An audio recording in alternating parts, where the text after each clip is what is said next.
Salam para sahabat Beridion dimanapun Anda berada.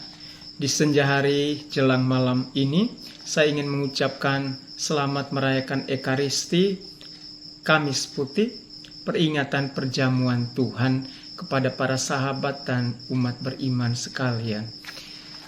Saya ingin membagikan refleksi singkat saya berkaitan dengan perayaan Ekaristi dan bacaan-bacaan suci yang diperdengarkan pada kita dalam Ekaristi hari Kamis Putih peringatan perjamuan Tuhan.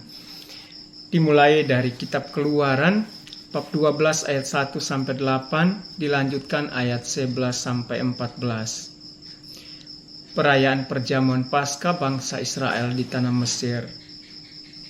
Buat saya pesannya singkat. Dengan melaksanakan Paskah, umat Tuhan diperintahkan untuk mari meninggalkan sesuatu yang buruk, karena mereka beralih dari situasi di tanah Mesir perbudakan dan akan bergerak menuju tanah terjanji, di mana Tuhan telah menyediakan buat mereka untuk mereka nikmati sebagai sebuah bangsa pilihan. Dan ini adalah bagian dari pergerakan rohani buat kita untuk meninggalkan hal-hal yang membinasakan, yang tidak membahagiakan, yang tidak menyukacitakan hati, menuju ke sesuatu hal yang dijanjikan Tuhan dan diajarkan oleh Tuhan, supaya kita menikmati suatu kebahagiaan, sukacita dalam hidup oleh pertolongan dan bimbingan Tuhan sendiri dalam pengertian perjalanan iman kita ke tanah terjanji Yerusalem surgawi. Selain itu, pesan dari bacaan pertama buat saya adalah saling berbagi.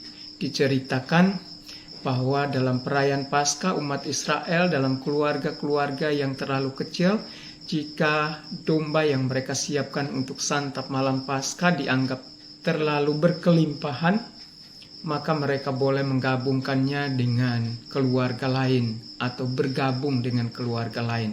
Dan ini adalah perintah buat kita juga untuk saling berderma dan berbagi kepada yang lain, dan tidak menjadi pribadi atau kelompok yang menggenggam untuk diri sendiri dan mengabaikan situasi keadaan di sekitar kita dan enggan untuk berbagi sukacita atau kegembiraan. Dan dengan saling berbagi apa yang mereka miliki tadi, mereka mengajak orang untuk turut serta bersukacita menyeberang dari suatu tempat yang kurang menguntungkan, yang kurang membahagiakan, menuju ke suatu tempat yang dijanjikan Tuhan sebagai sebuah perjalanan rohani yang menguntungkan untuk masa depan hidup pribadi dan komunal sebagai bangsa pilihan, terutama kita juga sebagai umat pilihan Israel yang baru. Bacaan kedua dari surat pertama Rasul Paulus kepada jemaat di Korintus.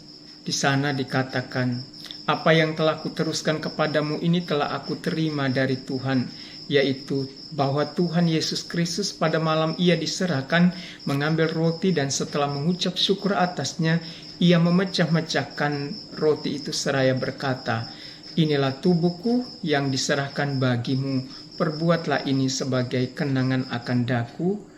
Dan demikian juga Yesus mengambil cawan sesudah makan lalu berkata, 'Cawan ini adalah perjanjian baru yang dimeteraikan dalam darahku.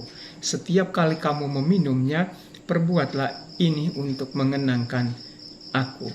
Sebab setiap kali kamu makan roti dan minum dari cawan, kamu mewartakan wafat Tuhan hingga ia datang.'"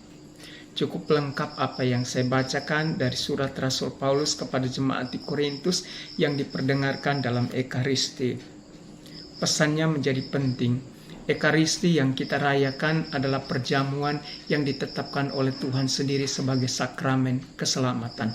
Bersyukurlah kepada Tuhan bahwa sebagai umat pilihan Israel yang baru, kita diberi makanan rohani oleh Tuhan dan dipelihara oleh Bapa di surga melalui Yesus Kristus Putranya. Dan dengan kekuatan santapan rohani ini, kita dimeterai menjadi milik Tuhan, kita diselamatkan dan menjadi kekuatan yang menguntungkan kita. Karena itu jangan abaikan untuk selalu bersyukur dan senantiasa datang ke gereja untuk merayakan Ekaristi, sakramen keselamatan. Sementara itu pada bacaan suci menurut Injil Yohanes bab 13 ayat 1 sampai 15 diceritakan bahwa pada hari Paskah mulai Yesus sudah tahu bahwa saatnya telah tiba dan ia berkumpul bersama murid-muridnya dan ia mengasihi mereka. Dan pada waktu makan bersama ia tahu apa yang akan terjadi sesudahnya, yaitu sengsara, penderitaan, wafat yang akan dia alami, dan tentang Yudas Iskariot yang mengkhianati dirinya. Dan Yesus tahu bahwa Bapa telah menyerahkan segala sesuatu kepadanya dan ia datang dari Allah dan akan kembali kepada Allah. Dan cerita selanjutnya adalah Yesus menanggalkan jubahnya, mengambil selai kain lenan dan mengikatnya pada pinggangnya, lalu kemudian menuangkan air ke dalam sebuah basi dan mulai membasuh kaki para muridnya, dan kisah selanjutnya adalah kisah pembasuhan kaki para rasul. Para saudara dan saudariku yang terkasih, dari kisah Injil ini buat saya pesannya ada beberapa dan menarik sekali. Yang pertama adalah kita datang dari Allah dan akan kembali kepada Allah.